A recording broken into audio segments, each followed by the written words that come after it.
Assalamualaikum warahmatullahi wabarakatuh. Waalaikumsalam warahmatullahi wabarakatuh.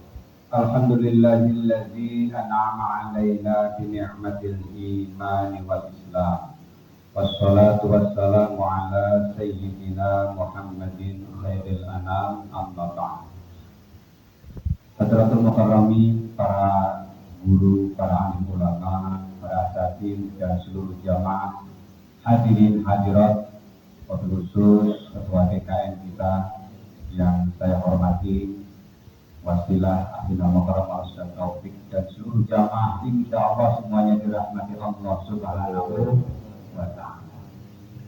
Tidak lama-lama katanya, ikan sepat, ikan gabus belinya di Banjarmasin. Cakep, lebih cepat, lebih bagus, kalau belum dihabisin.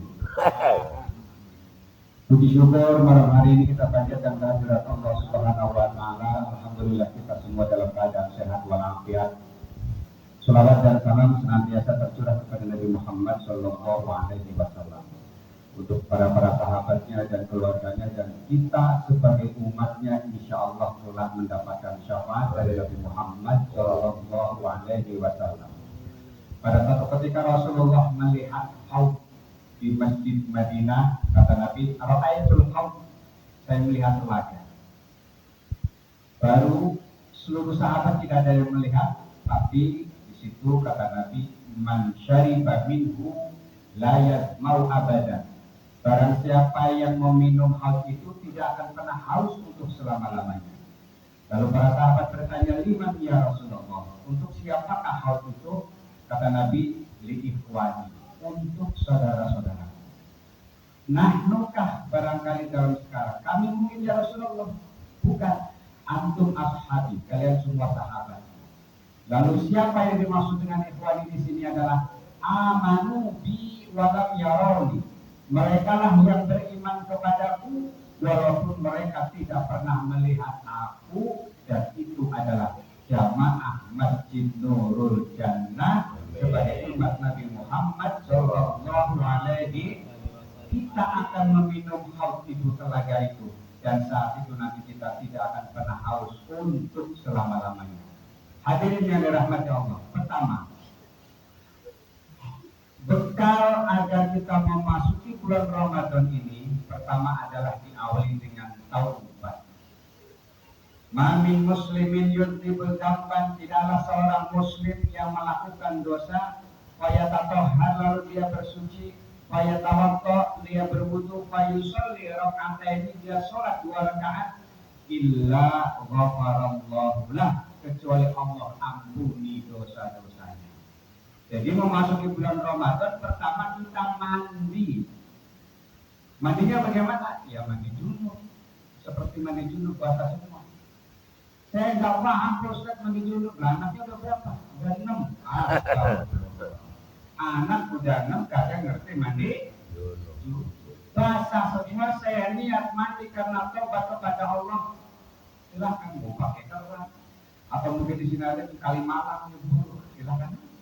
Yang penting basah semua. Satu. Lalu setelah itu dia berwudu, sholat 2 rakaat, namanya sholat sunnah taubat.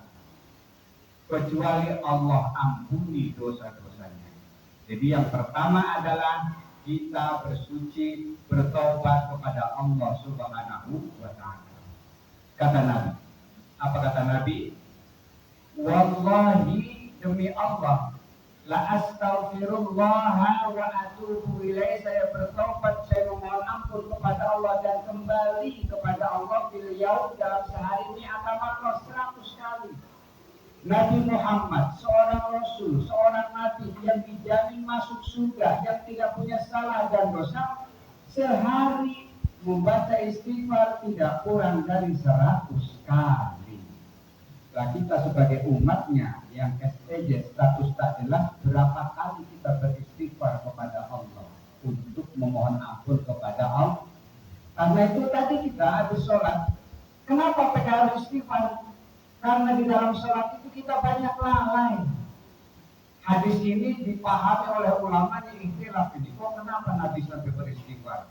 ulama menyimpulkan bahwa Nabi itu kesalahannya adalah saat sedikit saja dia itu lalai kepada Allah, hanya detik lalai kepada Allah, itu bagi Nabi itu merupakan kesalahan dan memohon ampun kepada Allah. Lah kalau kita jangankan di luar sholat, lagi sholat aja sendal taruh di mana? Bingung kita. Lebih banyak lalainya kita daripada ingatnya kepada Allah. Karena itu setelah sholat kita baca astagfirullahaladzim. Ngapain orang habis sholat pada beristighfar kepada Allah? Itu kelengkapan sholat. Kurang syarat, kurang rukun, tidak ingat kepada Allah, hatinya kemana-mana, makanya beristighfar kepada Allah Subhanahu wa Ta'ala. Yang pertama, yang kedua, yang dapat saya sampaikan, kita nanti 30 hari ini akan dibimbing, dididik menjalankan kurikulum Ramadan dari hadir berjamaah, tadarus Al-Quran, i'tikaf, mendengarkan kajian-kajian seperti ini nih. Itu adalah kurikulum Ramadan selama 30 hari kita dikengkang, dibiasakan. Burung kita beli burung dara yang baru nih, beli di Jatinegara ada, ya. Kita taruh di kurungan, nggak usah lama-lama, seminggu aja kasih makan kok. Kurung aja, jangan dilepas.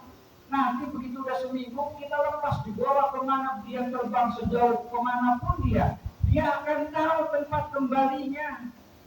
Dia pasti akan tahu tempat kembalinya. Padahal cuma seminggu dikurung dan dia akan tahu tempat kembalinya. Kita sebagai muslim 30 hari kita dibiasakan, tempat kembali kita di masjid, sholat berjamaah di masjid, tadarus, i'tikaf, semuanya di masjid. Keluar bulan Syawal, kita malah nyasar, nggak tahu tempat kembalinya di masjid. Maknanya apa? Bahwa setelah 30 hari nanti kita keluar di bulan Syawal, kebiasaan itu akan terus kita bawa